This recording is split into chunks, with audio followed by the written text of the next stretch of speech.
Experience a blast from the past and see Miles as he transforms into Spider-Man. All this and more in the pages of Spider-Man Annual Issue number 1. Let's hop on in together and find out what happens next, shall we? Alrighty then, so as we join the comic, we see Miles Morales in the present duking it out with freaking Morbius, the living vampire. Wow, did this guy hear he was having a movie being developed or something and felt he needed to get back in the limelight? Because, like, literally for the last couple years, Michael Morbius has been an anti-hero and then just a science expert for the monster Metropolis, so to see him break bad again is kind of hilarious. But as with so many things, this isn't about the living vampire, it's all about Miles Morales Spider-Man and what brought him to this moment, and for that we flash back. How far back? Secret Invasion era thereabout. But wait, I think you're probably saying to yourself, I thought Miles only came to the 616 universe after the destruction of his own Ultimate Universe during the events of the Second Secret Wars. And to that I say, get ready for the first of what will be a dozen new retcons. Miles is having lunch with his uncle Aaron Davis, better known as the Prowler. Well, he was known as the Prowler in the Ultimate Universe. That might not be the case anymore. What's important though is he is a criminal and he gives Miles a belated birthday present of $500 stolen dollars. You know, I've joked before in the past how Uncle Aaron is basically the anti-Uncle Ben, being the guy who gives terrible advice, and literally in this comic he gives a speech to Miles that is the inverse of with great power comes great responsibility.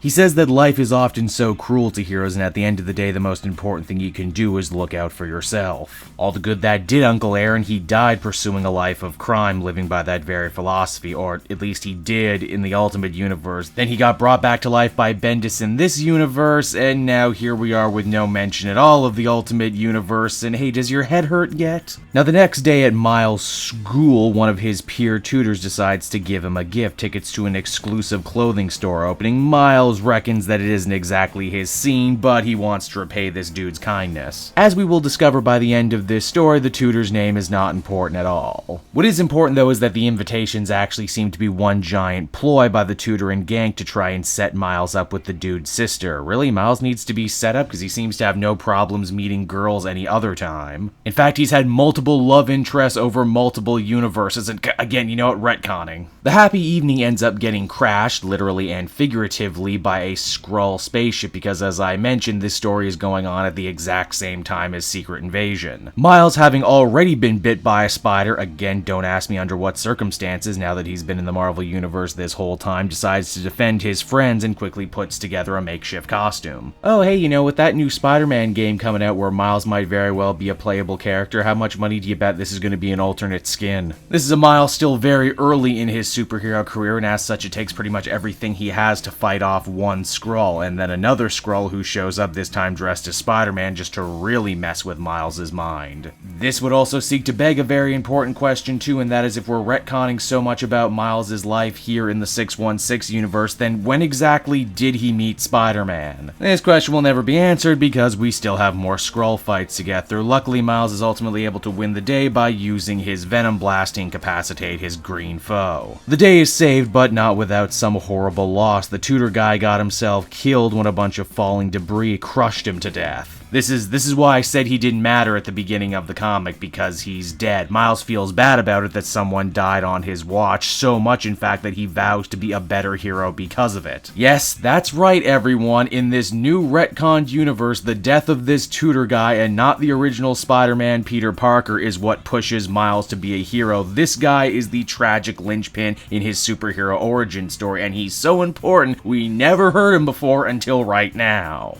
Boo! I say boo! Everybody boo this retcon with me. And while that turn might be some old bullshit, it actually does lead to a fairly interesting scene where Miles gives the $500 of ill-gotten gain back to his uncle, saying that he now has some very important perspective and he's choosing to be a hero. It's this very same perspective that Miles is able to call upon in his time of need and overcome Michael Morbius. He says that he doesn't hate the living vampire, in fact he feels sorry for him. Miles hopes that one day Morbius can find the good guy in inside him again because, after all, a hero isn't someone who always wins, but is someone who always tries. Aw, put that on a bumper sticker, why don't you, as the comic ends. So, that was Spider-Man Annual Issue number 1, everybody. A very strange comic that comes out at a very strange time in the character history of Miles Morales. It's a comic I didn't really enjoy, but it's a comic that I totally understand why they made it now. And that reason should be apparent to anyone with eyes. They're trying to wash away all the Brian Michael Bendis fingerprints from Miles Morales' Spider-Man. Which, as you can tell from reading this, is damn near impossible because the character is synonymous with Bendis even now that he's batting for the other team over at DC. It's also very important for Marvel to keep Miles Morales' Spider-Man as a character relevant. One, because he has a beloved fan base, as he should, he's a great character, but also because he's going to be in that new Spider-Man game and the upcoming Edge of Spider-Verse movie, so they wanted to get in here and fix or clean up his continuity. Unfortunately, they do so in such a slapdash way that leaves the reader with more questions than answers. They've actually made it more messier and more convoluted now. And you know what? That's a crying shame. Miles Morales deserves so much better as a character. Ultimate Spider-Man was one of the first books I started covering when I was reviewing comics online in the very beginning. Never have I seen a character rise to prominence so quickly, and now I only fear that he might flame out in the actual books that spawned him. Overall, I give this one a 5.5.